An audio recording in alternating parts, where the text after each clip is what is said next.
Thank you for joining me for another Blind Spies read through. Today we're going to be reading chapter 3. This chapter is also told from David, our main character's perspective. He thumbed through his files until he came across the one labeled ungraded and plucked it from the cabinet. He hated grading the papers, but he reveled in the silence. College could be a noisy place, but not at 6 a.m. when all the students were still sleeping away in their dorms. Monday morning, first period, was his grading time. Monday was also the only day of the week that he taught a morning class. On the other days of the week, he taught a night course. He glanced at that timepiece that he depended upon so much again. 20 minutes until the first students of the day would amble in. He grabbed a red marker out of his desk drawer and began scanning through test answers. It was a test on cell structure, basically a review of the things that they learned in their senior year biology classes in high school. College freshmen were so tender and new, had to start them out with the easy stuff. He made very few X's. They had only been back to school for a little under a month, but so far it seemed like he had a pretty smart bunch of kids on his hands. They seemed to be pretty well behaved too, which was a plus because many times kids straight out of high school could be quite immature. The bell rang as he finished grading and he slid the folder back into the file cabinet. Time to start the day. Of course, the first kids to enter the room were the nerds. You know, the ones who cared more about grades and books than tits and ass. Those guys. They bustled into the room and took seats at the very front of the auditorium. Then strolled in the popular kids, or the poppies, as David called them, whose sports careers depended on good grades. Everyone else trickled in no particular order except for the grungers who had just been smoking pot in the bathroom around the corner. They were dead last. David stood and walked over to the whiteboard, marker in hand. Today's lesson was on the human immune system, again dipping their toes in slowly, working his way up to the more complicated studies. He started drawing a diagram of the lymphatic system of the neck and face while the kids got settled. Good morning. How is everyone today? He capped his marker and turned to face the class. A stream of hushed voices flowed across the room. You could feel that tired Monday energy coming through strong. David could empathize. Yeah, I hear ya. Anybody get into anything fun over the weekend? He liked to start his classes with a bit of light conversation to loosen them up a bit and get them ready to learn. His Monday morning classes in particular, as they needed a bit more inspiration coming out of the weekend and getting back into their weekly routine. Went to the movies with some friends, said Jared Pascal, one of the poppies. He was on a full ride because he was recruited to play football for the school. Sweet, what'd you see? Jared and his buddy Bruce both spoke at once. Armageddon. They both laughed and put a fist in the air. Oh yeah, I heard that was a good one. What did you guys think? Dude, droned Bruce, it was amazing. And my dude Bruce was in there, so even better. Jared agreed. Hottest at the box office. Place was slammed. Cool, I'll have to check that one out. He walked from one end of the platform to the other. Anybody else get into anything fun?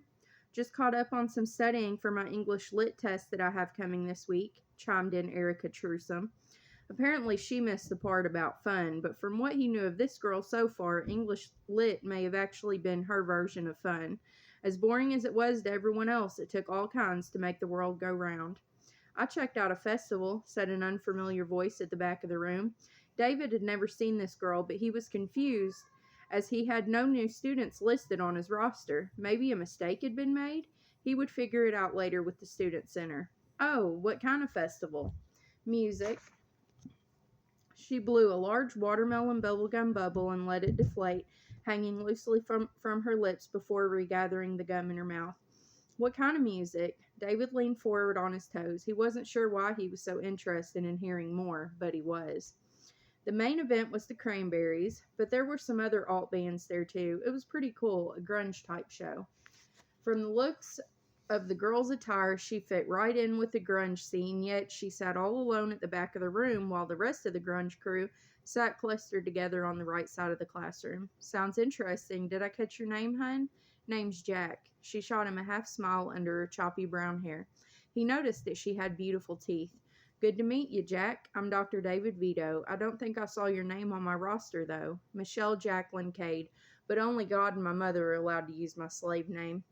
He rocked back on his heels and put both hands in the air. No worries here, Jack. He gave her a wink, and she returned it with the eye that wasn't covered by hair.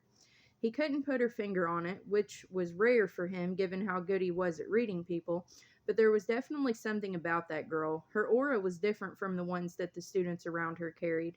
She was a bit wilder than the rest. He could see it in her eyes. David appreciated people like Jack, the people who were different, the people who brought unpredictability and spark to an otherwise humdrum existence, such as the one that David had lived for so many years. He sat down at his desk and started to take morning attendance, examining the room and checking the boxes as he went. Ah, there she is, Michelle Jacqueline Cade. Good to meet you, Jack, he thought to himself as he placed a red check next to her name.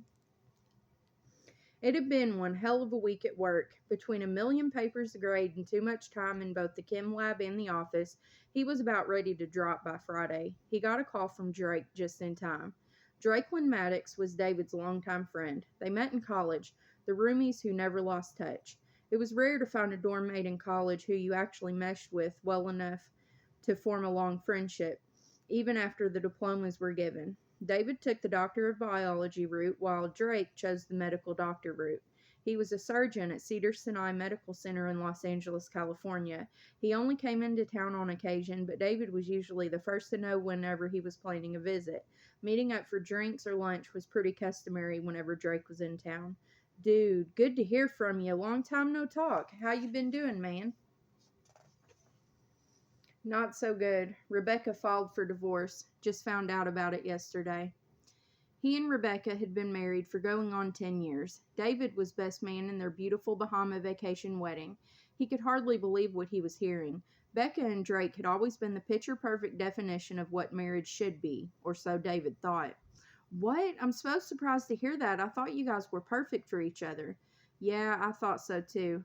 He could hear his friend sniffling back tears on the other end of the line. Well, what happened? She doesn't want me no more, man. She already found someone else, months ago. She just now came around to telling me. Kick me out. What? But how can she do that? That's your home, too. When your father's a judge, you can get away with a whole lot.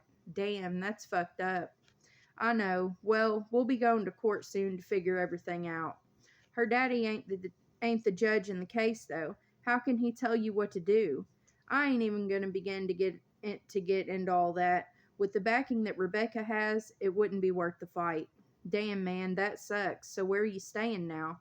That's why I called you. You need a place to crash?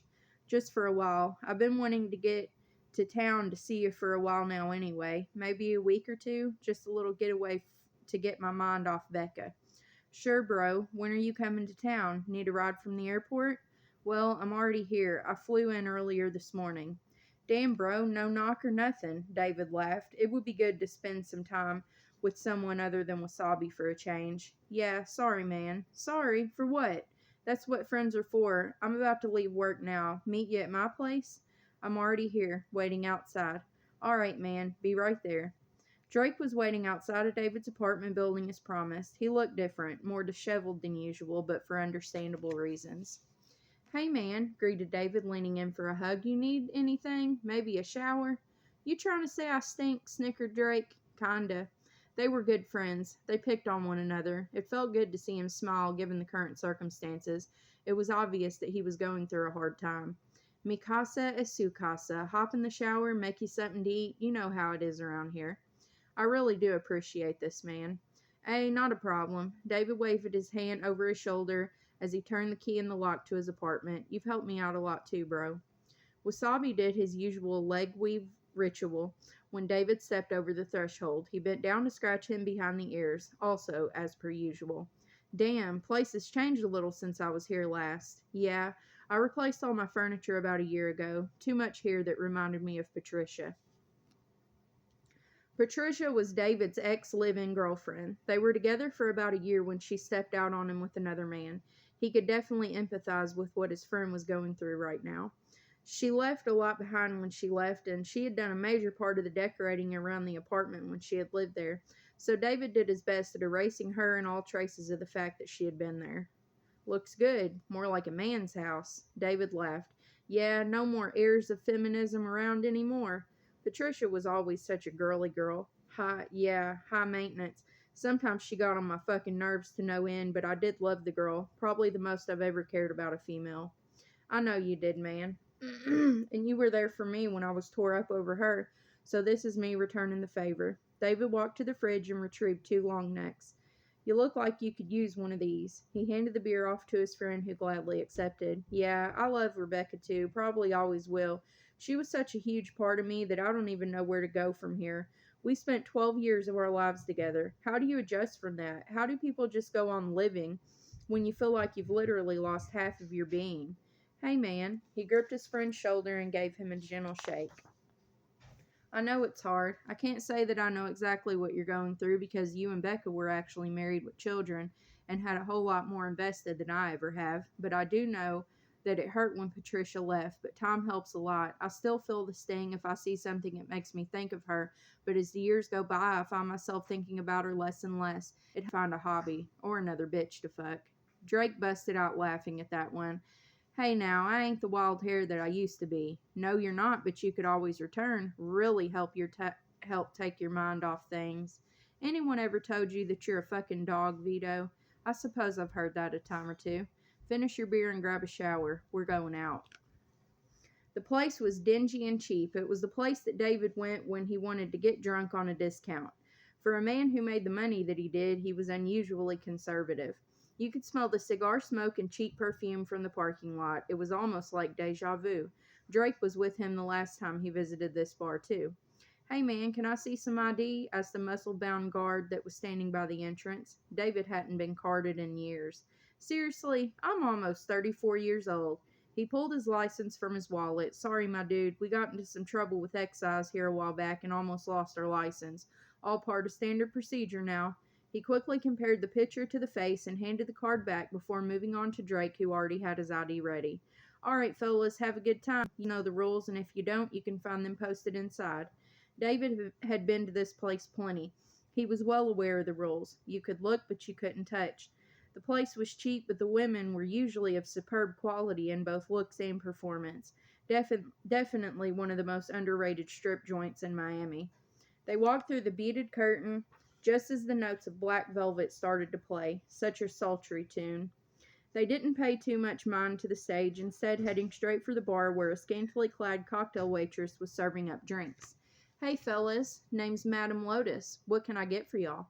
Everyone went by stage names here to protect identity. Give me a double shot of Coulter's on the rocks, and I'll just take a Budweiser. You sure, my man? I don't mind paying for the good stuff. You probably need it. I'm just getting started. Gotcha. The bartender placed the long neck and the shot glass in front of them. Start a tab? You gotcha. All right, that finishes up chapter 3. And I want to thank you guys for watching. Come back tomorrow and we will read chapter 4 of Blind Spies. Bye, guys.